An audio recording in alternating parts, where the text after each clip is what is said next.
these teams itself, but it's a time where we head in the very first game of this qualifiers, and there we have it. The flight path completely dissecting military base into two equal halves, and we can just see the calmness before the storm as we head into the very first map from military base to Stolberg. The flight takes its route. That means areas like Georgiapol, hospitals, Arki, shooting range, certain teams will be having a very tough affair if they are looking to jump towards the same area. Absolutely, and right here, as we can clearly see, right off the bat on the military base itself, it seems like 2 to 3 teams are going to be calling the military base their home, and it seems like Seal 9 has had a fanned out approach right here, as they are definitely going to be looking pretty comfortable and on the screen as well. As we move on along towards the northern side of the map, we do have these teams slowly but surely getting themselves acclimated towards their own known drop locations, but that drop contestation is what I'm waiting for, dude, because that is where the masala is going to be brought on along, because we do want to see some early fights as well. The first blood, who's going to be bringing in that first blood, who's going to be given that opportunity, if at all any team will be allowed to do so. On the other front, as we talk about TRC, again, I mean, needs no introduction, a team that has been very well fanned out in terms of their approach in every single game. And talk about that zone, dude. Wow. The zone is going to be pushing the teams to come on down to the military base, have some fun, have some gala time, because that is not going to last for long. And maybe, just maybe, the first map right here itself could bring us down to the zone, taking it all the way down towards those bridges. I mean, those are the kind of zones that I absolutely love to be a part of. This is the South Asian Gala. This is going to be crazy affair. You just look at the circle, man. Completely downtown going towards the area of military base, and nobody can stretch this circle onto the main island. This has to be 100% military base, or maybe Novorupna. That's just the southern island finish that we are heading towards, and if team realizes this at the very first point, they can have some real good chai. We have Savage Esports in Yasnaya Polyana, one team that comes out of Mongolia. We have certain big teams. If we talk about Mongolia, certain teams reminds me of that area. You remember Zeus Esports, how they used to dominate the lobby. We don't actually know if Savage Esports are going to replicate the same. Well, we shall have to see. We shall have to see. And talk about early contestations, it seems like we do have Paradox's Ego not having a good fun time right now, because it is going to be Gunner from the side of Janmara who's going to be pushing on to try and get that point confirmed for himself. And as far as his teammates are concerned, I don't see his teammates, but he definitely has a really good pull into this fight. And it is going to be a first blood situation where Ego definitely is not going to be well equipped for this fight, and eventually he will be brought down to his knees. And it is going to be Gunner who seems to be getting that first blood in the game right off the bat in the first 3 minutes itself. It is going to be Janmara's Gunner taking that first blood, taking that first point, but now G1 from Paradox is going to be trying to push on along, and it is going to be the health that is not going to be favoring Gunner, because Gunner is down to 40% health, but G1 has taken that revenge right off the bat, and it is going to be a GG approach being showcased from Paradox as well as Janmara right here. No, definitely. The event trades brought down, and one finish, G1. One finish onto already his name. 2 casualty just out of the lobby, and we started things off with 64 players, but we really didn't expect that collision. We expected collision to happen, but didn't really expect that on the rocks of Prison it will actually rot, but that is what it is at the end of the day. 1 player each, and this time Paradox is looking a different team altogether, isn't it? That is true. That is definitely true. I mean, even though Ego did not have a fun time as they jumped on down towards the prison area, but Janmara's approach also was pretty decent, I would say, because he just went on towards that aggressive stance, and that is something that we discussed earlier as well, right? From the side of Janmara, the team is known to be an aggressive stance playing team, and that is exactly what they showcased. On the other front, as we move on down towards the military base, it is going to be Seal 9. Saki taking some amazing shots, bringing down the players, bringing in those points for his team, but till now the finish has not been confirmed. The elimination has not been confirmed, but Zaki's information, or rather his position, has certainly been given away, so he's probably going to be backing out of this fight. But let's see what his teammates are going to be doing, because he does have his teammates, if you look to the mini-map, onto his right hand side as well, so that flank angle can very well help out the side of S9 right here in this fight. This is definitely a very good approach from C9 Esports. Just on the clock, if you just see 4 minutes and 23 seconds, the C9 Esports got a knock on to Elementrix players, and it seemed like at the moment They also had one fight in the areas of prison, but for the moment, it's not only just Para, it's also Jian Mara coming up with the fight. So, Nepali teams out of all a sudden, I mean, we have seen the sort of aggression that we have just talked about. They are coming up into the fight, but not rightly on the right side of the kill feed. And there we have it, Paradox getting one more on the name, and G1 adding the second to his name. A very optimistic start, Paradox, that we were looking for, that we were also talking about. And I guess they will be at the end of 15 matches in the top 8. Well, definitely could be the case, but again, we shall have to see if this sort of play being showcased from the side of Paradox is going to be retaliated from any other team or not. And right here, we do have Elementrix, who a couple of minutes ago were in the crosshairs of S9, but now they seems to have gotten away from that position, and definitely still do have all 4 players alive. But for how long is going to be the conversation against the side of Elementrix? Right here, we do have Liquid down to almost 30% HP. On the other side, we do have Sus, who is going to be moving away from that position on the bridge and trying to get back to his teammates. And that is where, of course, we shall hope that Elementrix is able to recuperate and get all 4 players set up with 100% health. But right now, being in the water, being out in the open, is going to be a tough luck situation for the side of Sus. But let's see if any other teammates, or rather any other team on top of that bridge itself, could maybe bring him down.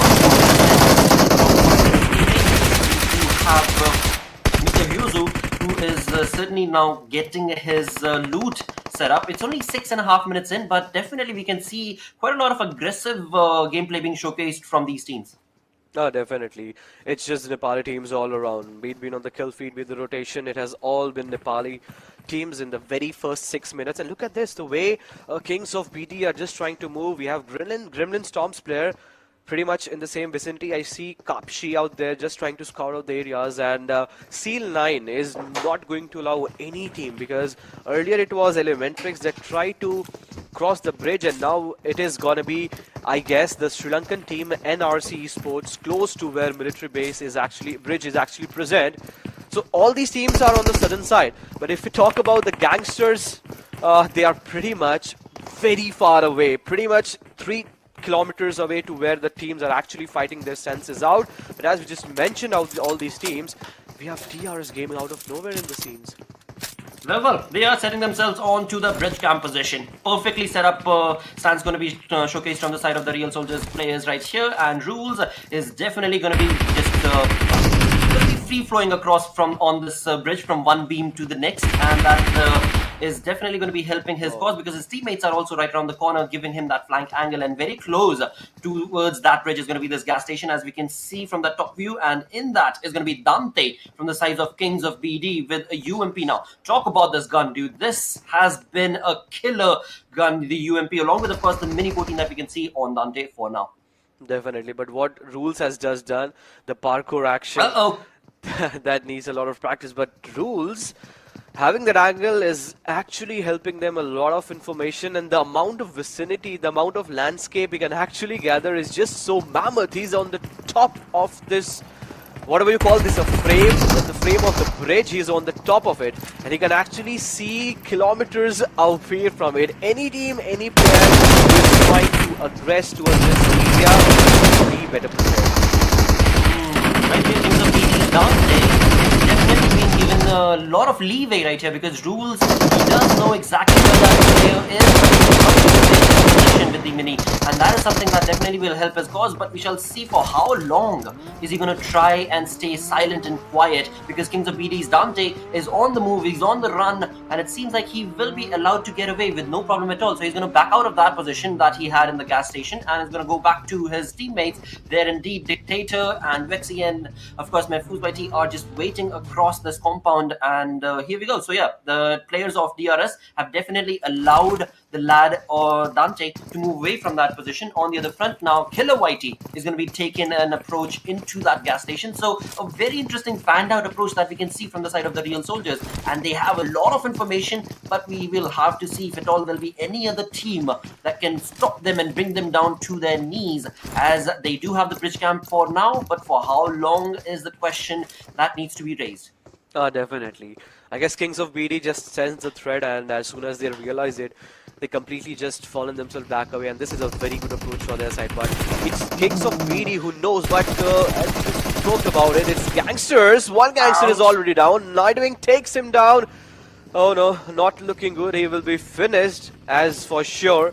As now Venom Legends are just hunting the players down in the very first half of the game. Oh, I'm happy. I'm very, very happy right now with this sort of performance coming in from the side of Venom Legends. This is the team that at one point in time I definitely kept on a high stance in my book, but over the games, over the tournaments, I've seen them lackluster a little bit, fall down a little bit, but it seems like this time around into the PMPL qualifiers, they are coming in with a bang and they're definitely showcasing that prowess on the other side. Talk about DG and their approach. Well, Gangster was definitely brought down, and of course we do have blah blah blah on the other side as well in the team. So it is a very good team, no question about it. The roster is definitely going to be working for them, but as of now in the first game they have been brought down to a 3-man squad. With that, the first airdrop has been dropped on along in the 11-10 minute marker with the MK14. No, definitely, and we can see the urge with which the team are just trying to move downtown towards the side. But I guess I just spoke too soon. The circle with watch that has already made a shift. I guess half of the military base is out of the circle, isn't it, Lauda? That is true, but dude, you know what? I did talk about this, right? I love the circles when you have the bridge in the center. Imagine if the circle goes to the north, completely on the main island. It is possible. A shift is definitely something that will take place. But if we talk about the center of the circle itself, right? Talk about the center of the zone, that has been taken over by 7C. Now that is a very good strategic approach that they've been able to accumulate for themselves, being at the coastlines, and of course those rocks over there are going to be providing them that cover fire. Along with that, we can see that they've got vehicles as well. So that will definitely be a big reason for 7C's positioning to be able to help out for themselves. And we did see Fear is setting himself up in a compound. Right. So amazing positioning from their side. But of course, as you did talk about it, we shall have to see where the zone is going to be pushing on along, and where the zone pushes, that is where the fights are going to be taking place. No, definitely. Gangsters, Gangsters with one gangster down. There's 3 men alive. Let's just see what sort of gameplay they have offered to us. But one more promising team, X-Brother. And if you just have a quick look at the circle, at the dead smack center, it's Fear just scouting out the area from the front lines, and the rest of the players just checking if anyone is on the side. But I guess Yes. the circle has something else to offer. Now 7C is a big challenge for them, and not only 7C is a lot of team. If we talk about TRZ is completely away from this position, Gremlin Storm have a real good shy of this game. And also with that being said, look at the positioning, look at the split with which C9 are there at the position. But as soon as we just spoke, I guess 7Cs, they were ready with their boats. And no, it's not the boat, it's just the vehicle that they're jumping Yep. with which into the water. And as soon as they are into the water, they have to leave that off, because the vehicles will not float on the water. Dude, I am loving this. I mean, I called for that DRS head going for themselves. It definitely is going to be working for them, but it seems like well, the kill is definitely not going to be confirmed. He did get the few damaging shots onto the player, but Rebel with the Scarrel is trying his little best, but of course that distance is a bit too far away, and the player is going to be able to walk out of that position now again. That means the DRS have given away that information, and of course the zone is also not going to be favoring them, so they're going to be moving away from that. Even though they had a perfect setup on that bridge, it is just not going to be working. On the other front, it is going to be X-Brothers, as we can see in the kill feed, taking on a fight against the players of Air Gurkha right here. 2RGR, a team that I was talking about from Nepal, has been brought down to their knees as 2 men remain, and 2 have already been punished quite badly. So now the conversation is going to be for the side of this team. Will they be able to get the revive on their teammates? Because X-Brothers is definitely on top of it, and this is where a third party can definitely be predicted as well. Oh yes, no two is doubt about that. I don't really know how much profitable it is for 2RGR to indulge themselves in such sort of circle shift, but I really want observers to have again a quick look at the map as to how many teams have now rotated and made a move into the center lines of the circle. Out of the blues, out of the zone, there are just 2 teams just fighting and battling their metal out, having some ego being pushed out. It's 2RGR, X-Brother, both having detrimental amount of damage. But once if we get to just have a glimpse of the minimap, we'll have a clear picture of what and where the team stands for, because for the moment a lot of teams are actually making a traversing situation for themselves. And it seems like Gremlin Storm, the team that I really had a very quick and a keen eye set up onto them, for the moment they are just being bang for different directions. It's Evilai just beating off. Badriv has gone down. It's just up to Kapshi and Rafat. Absolutely, and again now I do want to take the viewers' attention towards 7C's positioning, right? We did see them on towards the northern side of the map right now, They were of the just zone, ready. but now exactly, but now They they've were re-collaborated themselves and they are going to find themselves onto the military base once again in the center of the zone. So that is definitely going to be working for them. On the other front, as we talk about that exact same position that we see 7C at, now it is going to be NRC's players who are going to be taking down TRZ one by one. But both these teams now have to get into the water and go all the way out towards the military zone itself, and that is where things are going to get trickier because there are so many teams that we see on the map as well who are stuck onto the northern island, and they are going to have to get into the water. There is no way at all that the teams on the military base are going to allow that to happen easily. That is. And definitely, and before that happens, there are already 3 teams pretty much close to where the shorelines are. It's TRZ, we have NRC, and also one team in the backlines. So it is going to be 3-sided affair, and in between TRZ having completely sandwiched from one side from NRC and from different directions. Not looking good for them as for the moment. It's also Venom Legend. He also needs to make a move, but Rare FPS, he didn't have any other option there to just let his vehicle with himself fly into the water, and then they just wait. But as soon as they try to make a move into the circle, it's already 7Cs on the other side of this way that will be waiting for them just to welcome them. But before that happens, NRC is just trying to rack up a lot of kills because I guess he doesn't even have any first hit, and I guess he has already given up in the fight. Absolutely, and that third team that you were talking about right on the coastline right here is going to be the side of Venom Legends, and this is something that I wanted to touch upon for the side of NRC as well as TRC. It is going to be a conversation about which team tries to hold on to the coastline more, because as soon as you're in the water, you're a dead fish. This is where Venom Legends can definitely take on a lot of kills for themselves, but they are also going to have to be very cautious and careful because, as we can see in the kill mini-map, that they were taking on shots, but they are also going to have to get into the zone. So, question is, will Venom Legends try and get the kill and the elimination point, or are they going to try and jump into the water, being one of the dead fish, to try and get into the zone? Because again, I mean, yes, from the northern side, you are going to move on along towards the military base, but on the military base itself, we have teams that are eagerly, patiently waiting for those dead fish to come onto the coastline, down to the beach, and that is where DRS is waiting as well. We're going to be trying to eliminate them one by one. Just hunting the players out of the water. DRS in complete position. The way they are actually, they really have a very good range. Kings of BT and DRS Gaming pretty much close to where they're positioned, and then we have 7Cs in the back vicinity holding all these compounds. I guess DRS Gaming didn't have any option other than this, otherwise they would have options for the compounds. But for the moment it's DRS anyhow, just finding themselves in the position, but the rule going down, smokes are being deployed. Now DRS Gaming can have multiple players logged upon them because they have already created a lot of sounds, and as soon as the rest of the team come closer towards them, they just have to be pretty much cautious about it. Absolutely, I was just about to point out that we're 18.5 minutes in and 16 teams still remain, but as soon as I was about to say that, Paradox is going to be brought down to their knees, the first team to get eliminated on that 16th spot, but good enough for Paradox because they did get, thanks to G1's play, they did get those elimination points for themselves, and now it is Kings of VD's play who are just patiently waiting for these dead fish to come out onto the beach, and this is where Mehfooz Whitey is going to try and eliminate the players of SA right here, where indeed Savage are going to try to get behind that rock. It seems like that is going to be the option that they possibly have right now, and that is going to work out for them. So a GG play being showcased from the side of SA, and that is going to definitely allow them to get onto the beach itself, and behind them I do believe TRC and Venom Legends are still in the water. Let's see where exactly are those two teams going to be waiting out to. The rules finally connect some shots on Gremlin Storm. So Gremlin Storm, they were already onto this island. If you remember, they dropped onto the area of Novorupnoy, and the place at where now the fight is actually panning out, that was just, I guess, 700 to 800 meters far away, and now it has been already dominated by a team that jumped onto the northern side of the map. But in between we can get to see Savage Esports player has anyhow managed to make a move onto the island. I guess it was just the mercy by which they just survived they survived. Else, Mahfouz, along with the rest of the players coming in from the sides of Kings of BD, they wouldn't have let them survive for any moment. But it is what it is at the point of the moment. We have also seen 9 joining in the fight. We just have 2 teams that have been kicked out of the lobby. That has been Paradox and Kings of BD.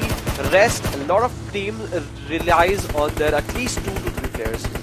Dude, Elementrix is definitely playing their A game right now. They've been able to bring down Seal9 easily, one by one. S9 players going down and no retaliation being showcased from their side because Elementrix is definitely on top of it. Along with that, we did just see that DRS from far away were also taking out a few shots towards the players of S9. So definitely, even though S9 had a really good position and the drop that they had on the military base was working in their favor, it seems like they will not be allowed to take on points for themselves. On the other front, as we did just see right here on this exact same playing ground, there were Kings of BD's players. Mahfouz YT was trying to hold the fort against the players of SA, but not going to be allowed for long because Kings of BD were eliminated. SA had their revenge. All the players were able to get onto the coastline, onto the beach now, and now Savage Esports, this is where the moment and the glory for them is going to be showcased because they are all 4 players alive, 6 eliminations for themselves, and look at the dead fish waiting. The points waiting for the side of Savage. 2 Mongolian teams going up against the name of Savage Esports. How many more they can rack up? That's the question. That's the question of the hour. They have multiple fishes. They just need one big net and just carve out all these players out of the body. But I was really interested to see what sort of fight Savage Esports has to offer to DRS Gaming because just in their neighborby vicinity we can get to see we have DRS Gaming. But before that happens, it's not only Savage Esports, it's also Elementrix that is getting a lot of bonus points. It is also getting a lot of elimination points out of all these players and they are just pretty much helpless. This is going to be quite a chaotic finish to the first game right here at PMPL qualifiers because again you talk about the amount of players, the amount of teams. They've got 12 teams, 34 players alive and so many of them are just in the water and that's not anything working for them, yes. But on the other front, as you talk about the teams that are on the coastlines as well, these teams are also going to have to be really careful because there are 3 to 4 teams right next to Elementrix right here who are also going to be taking on the shots towards the players of Elementrix. But look at Inkus right here. He is not deterred. He wants those points for himself. With the Scarrel, he's definitely trying to push on his luck. 7 eliminations for the side of Elementrix. I mean, GG play being showcased from the side of this team. And now if we look onto the kill feed, there are just players that is from the side of DRS that are going to push on along against the players of Elementrix. This is the fight. This is the fight that I was talking about. Savage Esports going up against DRS. 1 great blows of 2 players. Rebel and Delta going down. Within the blink of an eye, seems like DRS has been completely torn apart. There we have it. The fight that we all preempted for a so long time has been just wiped in few seconds. That is it was the a same savage team? grenade. That was a Just savage grenade. living Amazing. up to their name, Savage Esports. Remember this name.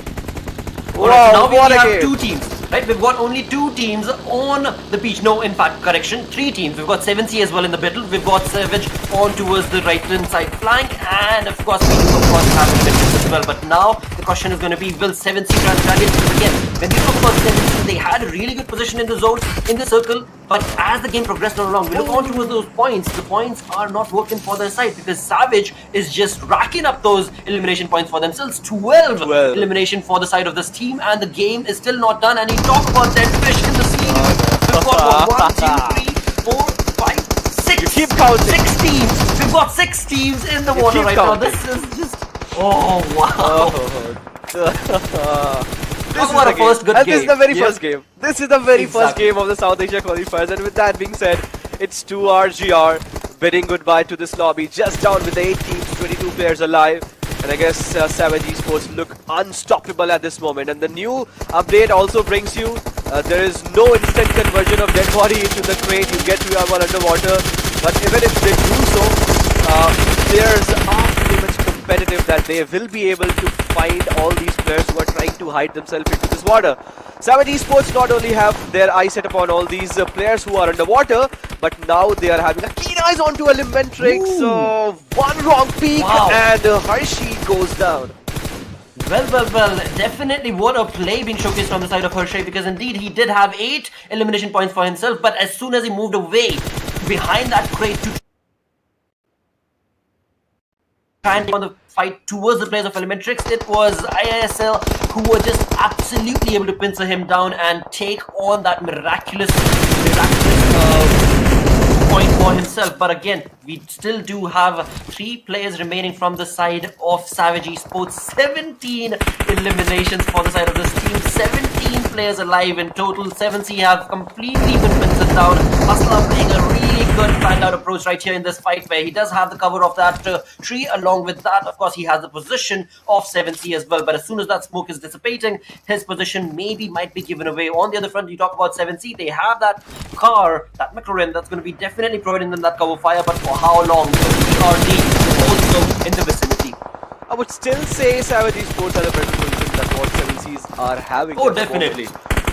Because the way they have actually the fanned out approach, all the 3 players in 3 different split, but as soon as that I said, Precious secures 1 more knock onto the players, and look at this, TRZ has been given an opportunity to find himself onto the land, and this is not looking good for 7C's Esports, because 1 random sprays and already Fear is down on his 20 HP, but it seems that TRZ Esports is pretty much interested into the players that are trying to be the fish, and Noob Alliance are just falling down. Well, what a play being showcased in the first game itself, and Hustler on the side from Savage definitely taking on the fight to the players of 7C himself, and this is where Hustler will definitely try and dominate, and his teammate will get, exactly, his teammate will just confirm that elimination for the side of 7C, and now we're down to 3 teams remaining. We've got 7, we've got Savage, we've got, of course, NRC who are in the water, and we've got TRC's players as well. And again, as you just mentioned, Savage have showcased an incredible play right here with these 3 players. 23 elimination points to this team, and Hershey is just rocking that shot with a bang in the first game. Mamba tried to deny that kill by jumping himself into the water and just find himself into the water, but that was not the case. Savage Esports, total 41 points,